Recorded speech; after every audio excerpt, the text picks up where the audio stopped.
The train is running parallel to Interstate Highway 10 now, towards Borocho. Borocho, Texas. You don't want to end up there. I've driven that route many times. There are long stretches of IH-10 that'll make you afraid. If you have any sense, you'll be afraid. Faith in your machine just won't cut it. There are hoses and belts and cheap little plastic parts under your hood that can break, and the last human being you saw on this ribbon of asphalt stretched tight across the vacant desert was 2 hours ago, and he was going the other way, oblivious of you. Now, I don't know a lot of things about a lot of things, but I know this. In Texas, you're on your own.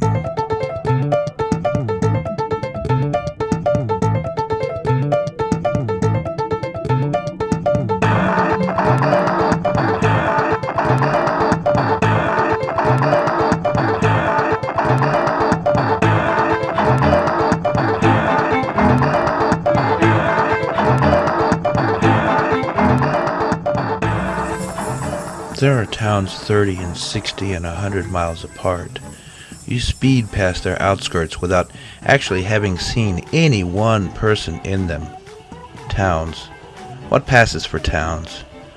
A gas station or two abandoned, stripped cars with vans parked out back, a convenience store, a ranch-style motel, maybe a cafe, but more likely a junk food franchise, 10 or 20 sun-bleached A-frames, no bus stops, no movie theaters, no fire department.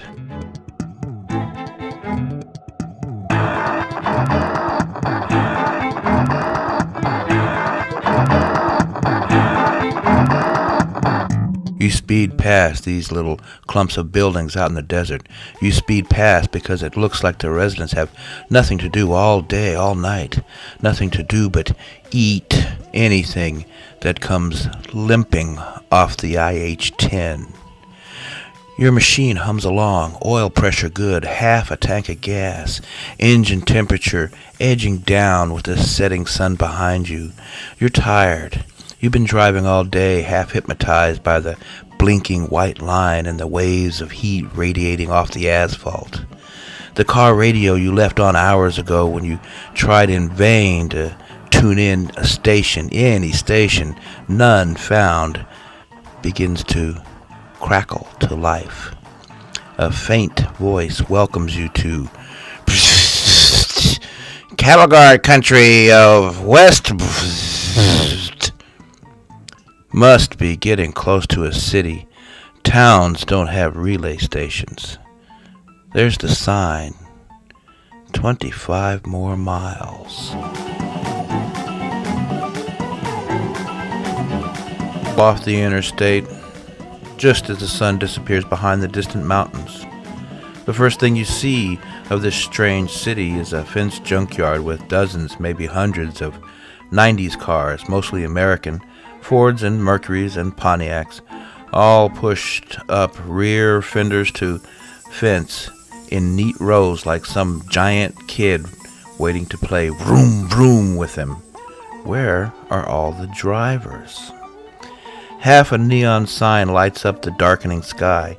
It's a truck wash, cafe, gas station. You pull onto the gravel driveway.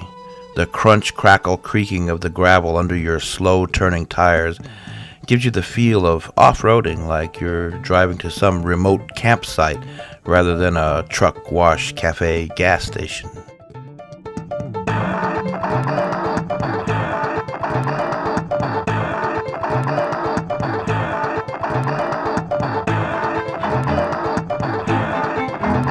The truck wash next to the cafe is empty and looks unused. It is just 3 giant pieces of corrugated aluminum, 2 walls, and a flat roof. It looks like giant playing cards balanced on each other. The cafe has a large picture window that runs the length of the front of the building. You can see all the counter stools as you crunch crackle up to one of the crash poles jutting up like crooked teeth in front of the cafe. No one is inside. You park. All is silent except a gentle, persistent howl of wind and the metallic clicking and popping from under the hood of your car. Metal expanding or contracting or whatever it does when you park your car after running it hard across the desert for 10 hours. Always sounded like panting to you. Your car is panting. The wind is saying, "Ooh, what have you done now? Ooh, you stopped. Are you sure you want to stop here?" This is why I'm going by train this time.